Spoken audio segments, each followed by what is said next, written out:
What's up, guys? Hope you're having a great day. I'm excited for today's show. I get to talk with our guest today about some really important stuff. I'm sure many of you have worked in, unhealthy work environments, and we've even had some of you guys on for shows to talk through, how you navigated that and ultimately were able to find your way into more healthy work environments.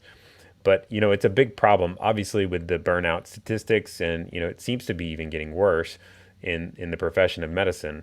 I think it's safe to say that there's some major problems going on.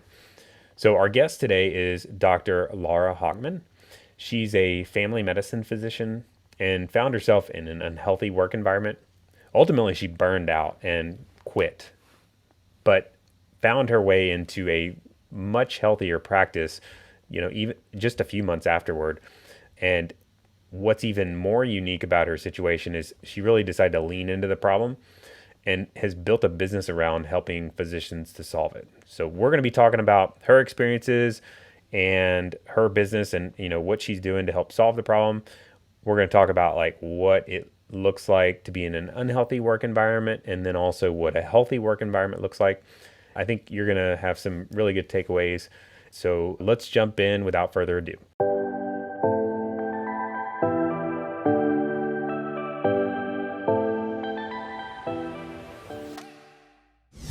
Laura, welcome to the podcast. Thanks so much for having me here. Yeah, I'm really excited about our discussion today. I know it's going to be super valuable. We were catching up beforehand about some of the things Laura's working on that you guys will learn more about. But I thought before we get started and digging in, I wanted to read this review to all of you listening. We didn't talk about this beforehand, so this is a surprise to Laura, but I found this fantastic review on, I think it was LinkedIn, about Laura, and I just wanted to read it because it to me it kind of like encapsulates like what the work you're doing. So Dr. Hochman is the medical matchmaker for a reason. She's like no other physician recruiter. She's a physician and a recruiter and exceptional at both. I met Dr. Hochman while exploring physician opportunities in Austin, Texas. I only wish I had met her sooner. Dr. Hochman is an advocate for finding your voice as a physician. She is both brave and big-hearted with an infectious energy that comes across in everything she does, from her YouTube videos to podcasts and one-on-one coaching. So that I saw that, I'm like, dang, that's awesome. That's a good, nice work, by the way. That's an awesome review. So it speaks a lot to, I think, what you're doing. And I think it doesn't even cover everything. There was, if we were talking about some stuff before, like you're doing some stuff kind of on top of that, like advocating, and the content you're putting out is really great stuff on YouTube about like just educating physicians on the work environment that they're in, whether it's like a healthy environment or a toxic work environment. And I think a lot of physicians are in the latter, unfortunately, because all these burnout things that are going on, and the stats are not looking good. But I think this is going to be a great discussion, and you have a lot to offer, and so I wanted to cover that first. But before we talk about like the work that you're doing, maybe a good starting point would be if you could share. I would love to hear about your story on like how did you get to this point. You're kind of at a unique intersection of physician, recruiter, and now kind of like advocating. So how did you get there?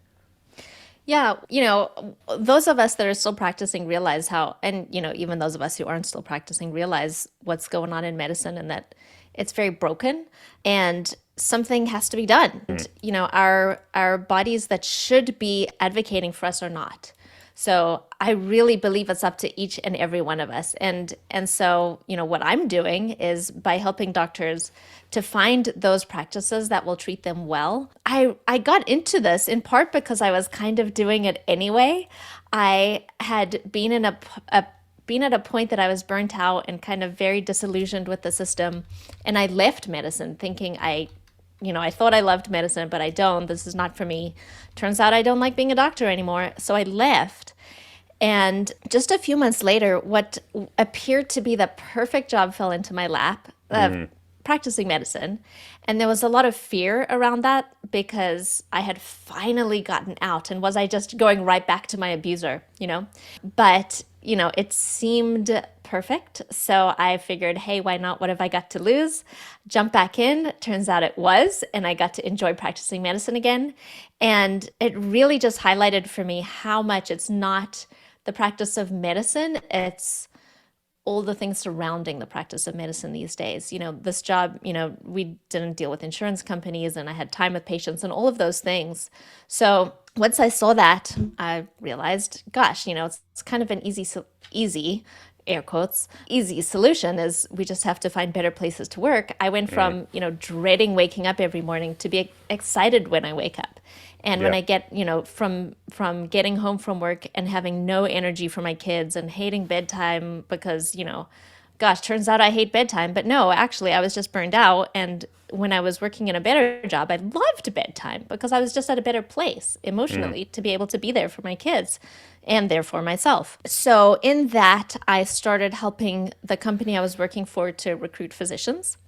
And then word spread that I helped practices find physicians. So friends started reaching out to me to help them find doctors. And I did. I spent countless hours on this. And I figured, well, gosh, I'm putting so much time into this. And why not just make this a thing? Because it can have such, I think I saw the potential in how much change I can make for individuals, for the Hmm. practices, and just medicine as a whole.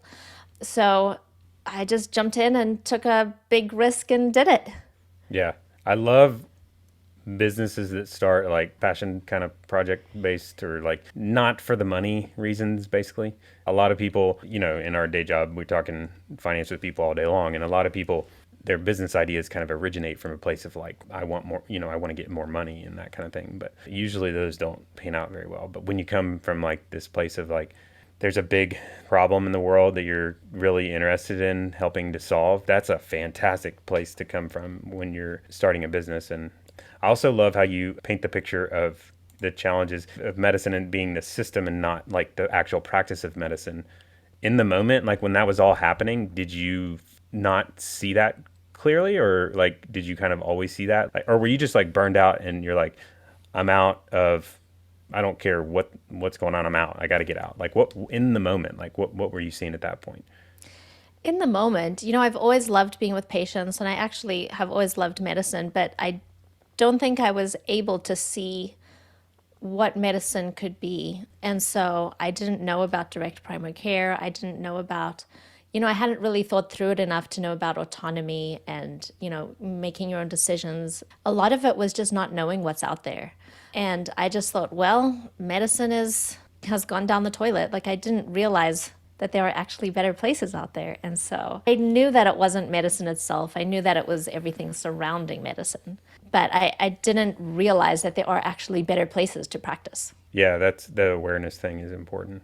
I think direct primary care is a really great model in that it kind of aligns you more with actually providing patient care and it removes you from the system, or not all of it, but like a lot of it. And we've actually had several guests on that are, in direct primary care models, and it's a fantastic setup. Unfortunately, well, I guess it depends on your opinion, but there's a lot of people listening that are not in direct primary care setup, or maybe they're in the hospital setup, or like, how do you feel about the system now at this point that you've kind of gone through these experiences? Do you feel like there can be like healthy work environments within like the hospital system, or is it getting better, or is it like, you got to get out of it and just kind of create your own path? What are your thoughts at this point? At this point, I actually feel pretty optimistic about the future. I do think that there are certain things that will continue to get worse before they get better. Mm-hmm. There's already a lot that's getting better. So, more doctors are leaving to start direct primary care practices. More doctors are just leaving their hospital systems and starting practices themselves. And I do think that the hospitals are starting to wake up to what's happening. They're still making people work extra hours for, less pay or, all the things that they're doing. But at the same time, they're realize and they have these chief wellness officers that can hopefully do something and that can evolve to something else. I do It's think that change is coming. Hopefully, it is sooner rather than later. But, I see a lot of very positive changes. Doctors who completely burnt out and thought that they were going to leave medicine entirely and then started a direct primary care and they were happy. Or, started a practice that takes insurance and were able to learn to run a practice profitably, which, that's a big challenge. And as you're in finance, it's very stressful. I do see, yes, a lot of practices and physicians are being bought up by the hospital systems, but at the same time there's a lot of doctors leaving and starting their own thing. And I do think that eventually, I don't think it'll be the very near future, but I do think that the hospitals will wake up and start treating their physicians better and listening to physicians' voices, and doctors coming into leadership positions to help change things. Yeah. Unfortunately, well, my suspicion is they'll be slow. They're slow to move, and it'll be because of money. Unfortunately, a lot of times that's what moves the ship. And I think entrepreneurship is one of the best tools you have to kind of help solve problems, and you can kind of just create a new path altogether. I mean, like there's maybe solutions we don't even know exist, but the more physicians kind of open up to that idea, I see a lot more physician entrepreneurs, and that's kind of cool to see. And I think when you see more of those, the more people that are doing that, they're just going to create new things that maybe we haven't even thought of, and that's going to kind of accelerate things. But for those of you all listening, maybe you're in like this job that you're just kind of in the weeds of just maybe it's unhealthy, but it's like you're not sure, you're feeling some frustration with work. Like if I'm in that position, I'm like you were saying, like I come home and I'm like, it takes me days to kind of like check back into like my family, and I don't like bedtime. And like if I'm in that situation, how do I know that is it is there a good way to look for symptoms that it is a crappy job? Like how do I know it's a unhealthy work environment? Are there signs? Yeah, there's a few. I mean, part of it is listening to yourself, and part of it is looking at the job. So, for one thing, if you're waking up in the morning and you're dreading going to work, that's a huge symptom. That's a big Yeah. red flag. If you're not able to be present with your family, or, if you're snappy, or, it gets as bad as things like addiction or feeling suicidal, or we have a big problem with mental health in our physicians, and a part of it is that we are not very good at recognizing those things in ourselves. The work itself, I would say, if you're saying things and your voice isn't heard, that's probably a pretty bad sign. Or if you are told to do things that maybe don't agree with you, or see more patients than you can safely see, and you don't have that option of changing it, or if there's a patient that you feel is dangerous or abusive or just absolutely awful to your office staff and you're not able to fire them, that's a problem. So, I think one of the biggest reasons people leave a job, they leave people, they don't leave jobs, is looking at leadership and seeing, do they listen? Do they truly listen and hear what you have to say, and make changes if they're able to, or be able to verbalize why they aren't. So, all of those things are really important to being able to make the change and have the voice to be able to do things for real in your Yeah. practice. We're smart people, so Right. listen. Right. Listen to your people. I heard you was talking with the family that we were working with the other day, and they were talking about a problem that they had at work, and they work for a bigger hospital system, but they were like so excited about it because they fixed the problem, and that's not common. It's most of the time it's just kind of like, all right, yeah, we'll put it on the list. And so and I could tell that they were energized by the fact that the hospital helped them solve this little problem. I also think of the one of my favorite examples of doing this right is, have you seen the show Ted Lasso? Oh, no, I haven't. I Oh, don't you have got Apple to. TV. Yeah, you got to check it out. We binge watched it. We got like the 1 month free thing and just binge watched the whole show. So anyway, the one of the things, and I think it's one of the earlier episodes, when he started coaching the soccer team, he's like he's kind of like a country southern football coach, kind of good old guy, goes to European League soccer and is coaching this professional team. And early on, like one of the first few days, he has this thing like the suggestion box that he passes around the soccer players, the pros, and they put in their suggestions and for things to change. So half of them are like not even paying attention, but the one that they talk about in the show is like the person says like the shower pressure is not very good. And so they show in the show, like they go up to the shower and they're like, ooh, yeah, it is pretty bad. And then they fix it. And it's just like those little things that if you show that you're listening and then also are making an effort to change it, go like a really long way. And it's also a sign if they're not doing that, it's a sign that it's not going to be fixed in the future, which that's kind of like you lose hope in the job. You're like, if they're not going to listen to me, like what's the point of trying to improve? And that's not a good place to be in either. Exactly. And if they do make those little changes, they get so much more engagement from their employees, and the employees, the physicians just double down on trying to be awesome physicians, and Right. versus if they don't do it, they're like, there's the new quiet quitting. So that's where that kind of gets started.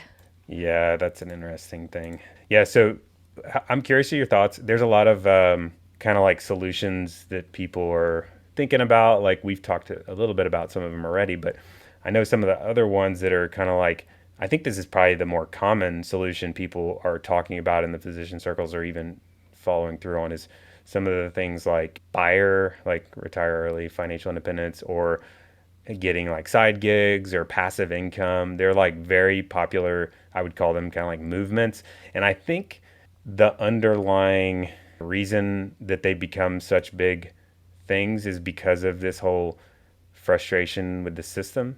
That's my suspicion. I guess it's hard to verify that, but my suspicion is this is kind of like, and I guess I've heard one-on-one people say that, like, this is the ultimate reason why I'm going after passive income or wanting to be financially independent and retire early is because this medical system is terrible. But I'm curious about your thoughts on like that approach to addressing the problem. I would say that's a symptom. If this wasn't an issue, people wouldn't want to retire early because they would love what they do. We're physicians. We Mm, love treating patients. And, not all the patients and not all the physicians love treating patients, but I would say that's a huge symptom of what's going on because we're all looking for a way out, an escape. Yeah, I mean, I think that having that financial independence does give you the freedom to make the choices that are better for you. So if you don't feel beholden to your $300,000 of student loans and, health insurance, and you have to have a certain employer for anything, when you don't have that financial, the golden handcuffs, mm, essentially, you're able to make decisions that are better for you day to day, and rather than trying to climb your way out of things. And what's sad too, a lot of the side gigs and, all these other things that are coming up, it's because doctors are looking for something more enjoyable. I mm, mean, real estate investing or products or social media things, they're fun. Like yeah. they're fun, in a risky way, some of them, but they're very good risk, but they're fun. And so, we don't have that fun in our work anymore. We don't have that satisfaction. Yeah. So yeah, I mean, I would say it's more a symptom than a solution. Yeah. Yes, it's a solution as well. What's interesting is, well, with the fire thing, it's interesting to me is that like common thing that happens is people get really, it's almost like they work harder and work more hours kind of in the job that's causing them to want to do this in the first place. So they're like almost like subjecting themselves to more pain now, and it's can almost like amplify the issue. And then with the side gigs and passive income thing, those are kind of like entrepreneurial type things. Passive income, I don't like that word because it doesn't actually exist. I mean, like you have to work to earn income, but the idea is like they're very entrepreneurial type things. And so I see a lot of people that are really gifted physicians, and it's like they're starting over almost in this new flavor of profession, but like they could do something of this, like the same sort of entrepreneurial thing within this expertise that they already have. And that might even, and also help solve some of these problems. That to me seems like a home run, but it doesn't seem like yet that that's like the popular, I mean, I don't know. It's just, I haven't heard a lot of people talking about that. Yeah, we do see some physicians now starting their own practices. Yeah. There's a lot of fear over starting your own practice. There's a lot of I should be doing it this way or I should be doing XYZ. There's that fear of not doing it correctly versus real estate investing. It feels less scary. Yeah. It is a smaller step. Yeah. So, yes, I do think, it would be wonderful if doctors use that entrepreneurial side to start their own practices. I think, if they can't do that, it's overcoming that fear or feeling like, we hear all the time about how financially difficult it is to start a practice. Yeah. So there's a huge fear around that. So, there's solutions to that. There are companies that will help you start your own practice. There are companies that will hire you like as their concierge physician and kind of own you in a way. Yeah. But for the most part, there's a lot of companies that will help you start your own practice and they do an awesome job of doing it. There's a lot I think that we just need to reach those people and help those doctors realize that medicine can be fun. Like, there's so many fun parts of medicine. Yeah, facing your fears is scary, but like, that's typically like healthy to kind of lean into those things, especially when it's for the right reasons. The other thing I see with passive income and side gigs is it's kind of like adds to the time component too. Like it ends up being more than you sometimes realize, and so it can kind of like crunch that time. But I mean, I know it's not always about time. I know you had one of your YouTube videos was really good. It was about the concept of work life balance and how it's not always exactly about time. Can you share that? Yeah. Oh my gosh, I love that video. It was my Because I favorite. haven't heard anyone talk about it in the same way. When I think about work-life balance, and I've been through all the different iterations of trying to find that. So I actually went part-time pretty much the day I finished residency because to me, I had thought of work-life balance of you balance your time between Mm-hmm. work and family. And that is a big part of it. But now, having done all these different things, I realize what work-life balance is really is being able to do work you love so that you can be fully present in your work, so that when you go home, you can be fully present with your family or Mm-hmm. your friends when you're at home. And so work becomes a break from home, and home becomes a break from work. And you have this true balance of not just time, but of what you're doing each day where it doesn't get monotonous. You're enjoying what you're doing. You feel satisfaction in what you're doing. And you don't bring home that drudgery from work, or you don't take the drudgery from home to work. And you get to Mm-hmm. wake up excited to go to work, and you leave work excited to go home. So that to me is work life balance. Yeah, I love that definition. I think that's a much healthier way to view it because, like you were saying, with the time thing, I mean, that doesn't a really toxic work environment is gonna like bring baggage home even if you're working. I think of some of our clients that do like a lot of them are hospitalists. They'll do like the 7 days on or 7 days on, 7 days off kind of thing where they're working like 90-hour weeks and then they're working zero for the next week. And but like on the week that they're not working at all and that like basically they have plenty of time, they still have a lot of them we work with are still kind of dealing with these like frustrations that they're kind of like bleeding over into their home life even though they have like this open week. But yeah, I love that definition. I think it's a good way to break it down. Do you think that there's lost hope in the profession? Is that pretty common? I think it sounded like you kind of had a little bit of a flavor of that.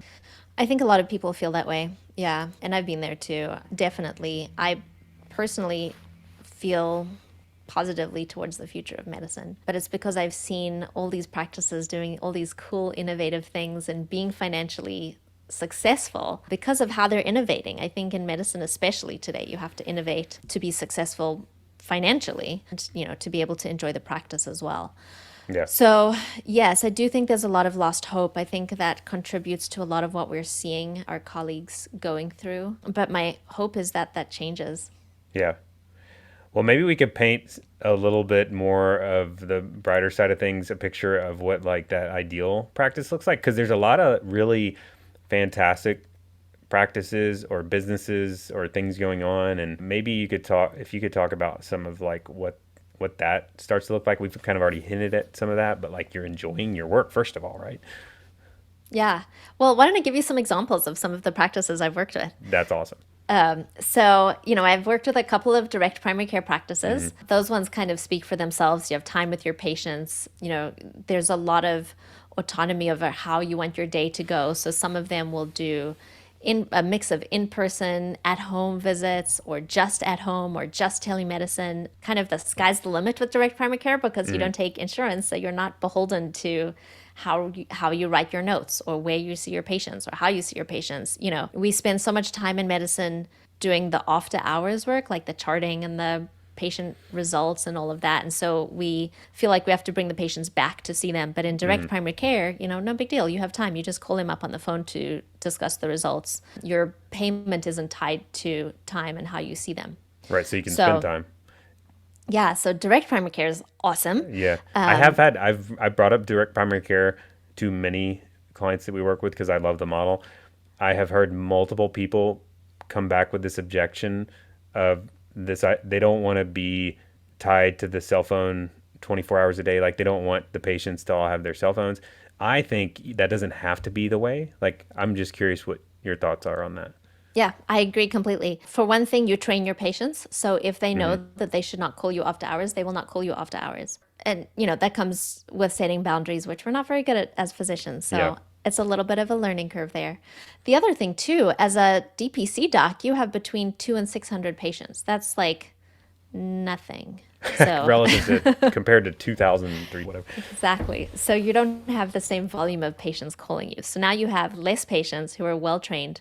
No Hmm. big deal. Like, no big deal. They typically know, like, if you say to your patients, this is my cell phone number, I'm a human being, please don't abuse it. You set up the rules, fine. You can have on the answering machine, hey, med refills are only taken care of after hours. If this is not urgent, please do not call me. If this is something urgent that cannot wait, go ahead and, I'll put you through. And that's fine on the message, but also you set those boundaries with your Yeah. patients. And I've been on both ends where I did not set good boundaries and I did set good boundaries, and it was very life-changing. So, yes, I hear that objection a lot, and I would say that it all depends on the practice. So, Hmm. some of the physicians that I work with that have their DPC, they don't care if the patients call them. So, they do. And so, yes, that happens. Hmm. Other physicians set very good boundaries, and they're like, no, I get a call maybe once a month, maybe. My husband has his own practice and he gets called twice a year. I mean, he it just rings on his cell phone and he gets a patient. Well, what are you doing? Like, it just doesn't happen. Yeah. And that's where I learned about setting boundaries from. Like, oh, okay, you set your boundaries. Like, he taught me that. So That's cool. yeah, so I think a lot of it depends on how you set your boundaries with the patient. So Hmm. if you're a physician looking to join a direct primary care, that's a question you want to be asking, is about how the after hours works, because yeah, that can be awful if you're tied to Hmm. your phone all day. Yeah. Pager in the olden days. So Right. yeah, so some of the other practices I've worked with, so looking at just fee for service, insurance based practices, well, they're very cool. So some of them will offer these other ancillary services that are a great service to their patient, and they make good revenue. Hmm. So finances, not a big deal. They do that very well. A lot of the practices will treat their office staff like gold. And so, the office staff are there forever. They just don't go. They have each other's back. They stick up for each other. That's always amazing. I've had practices that completely support what the physicians are interested in. So, I'll have some physicians who are being boarded in obesity or lifestyle medicine, and the practice will help them say, hey, that would be amazing. Why don't we open up an obesity center within our practice? Or, hey, Hmm. that would be great. How can we structure this best for you? And so, it's pretty awesome. So I definitely see those practices that actually truly care for their physicians. And a lot of, the discussions that I have with them, the practice owners will say, hey, I want someone who will bring their fresh new ideas to the practice. I want someone who, we've all been in practice 15 years or more, so things have changed. We want someone to come bring ideas to us. Hmm. So it's very cool. I see a lot of things, doctors are happier. When I speak with the practice owners that I'm working with, and I tell them, the big challenge that I hit with most of the physicians is salary. They're like, oh, I'm not taking that. No, I'll go to this, abusive hospital system instead. And it's, they just don't know better. But, when I see that, the practice owners are flabbergasted. They're like, why would anyone do that? I used to work for a hospital and I started this because now I have autonomy. I can make my own decisions. Yeah. I get to have the flexibility. So it's interesting hearing the differences of opinions and viewpoints, because the private practice owners are like, oh my gosh, this is amazing. Why Yeah. would anyone go to the hospitals? Well, you And can't put a price on being present with your kids. right, exactly. I They're mean, little for so short. Yeah. that's like a, but that's not always what you first think of when you're comparing job A to job B. Usually, the first thing is like salary, and in Yeah.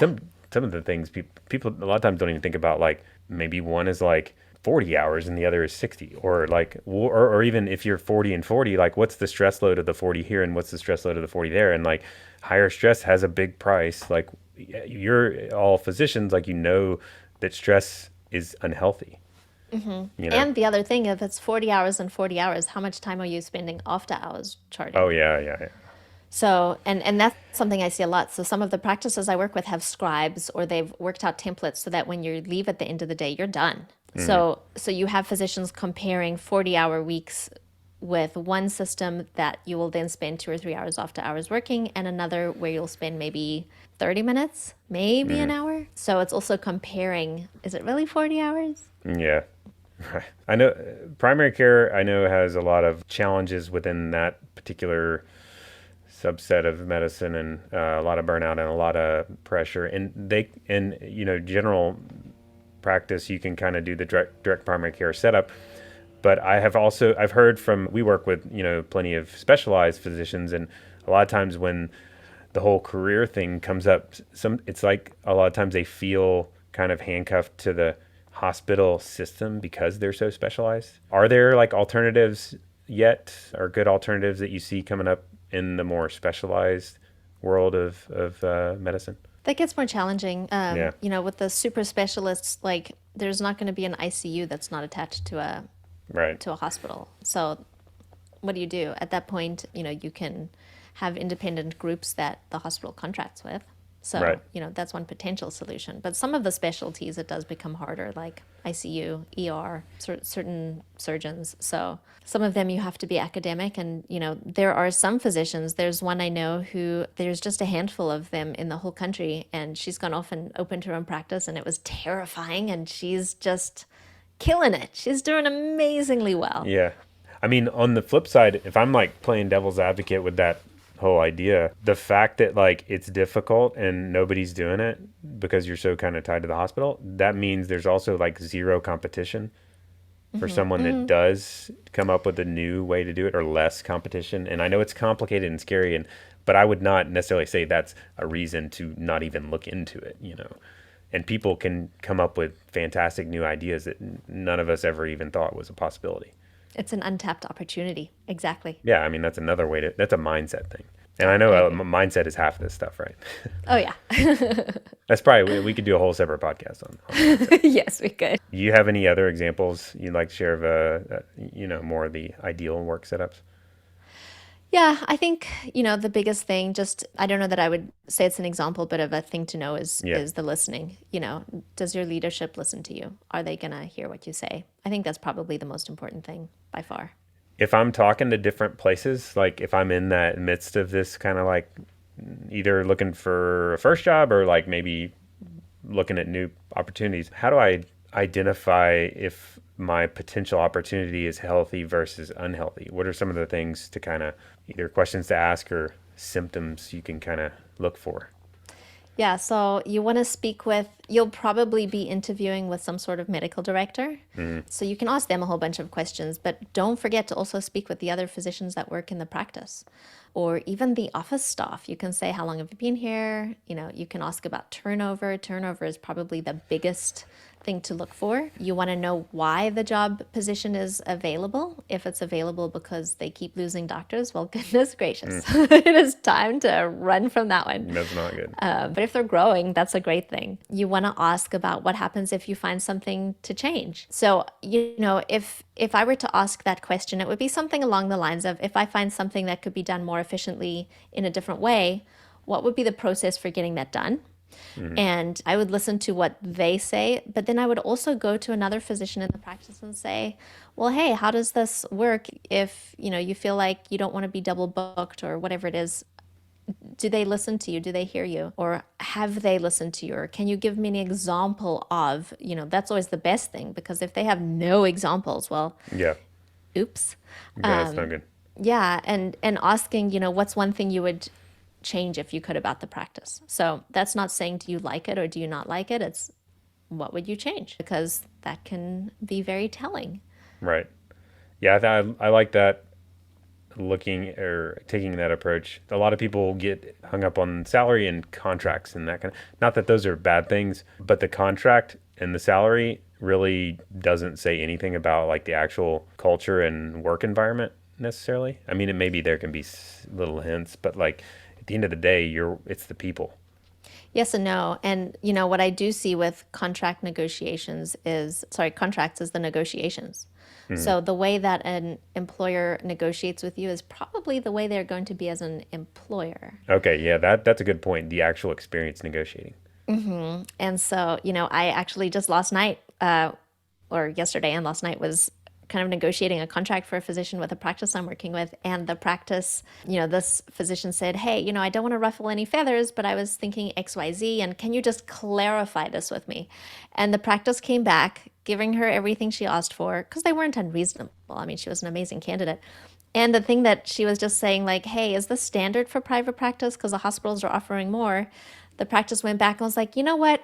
I'm going to give you more. It was PTO. I'm going to give you more PTO. And in fact, all these things you asked for, and I'm going to change our office policy on maternity leave because we haven't really had that come up yet, but it will. So we're going to go ahead and get short term disability for our office so that if you were to get pregnant and anyone else in our office gets pregnant, you're not left stranded.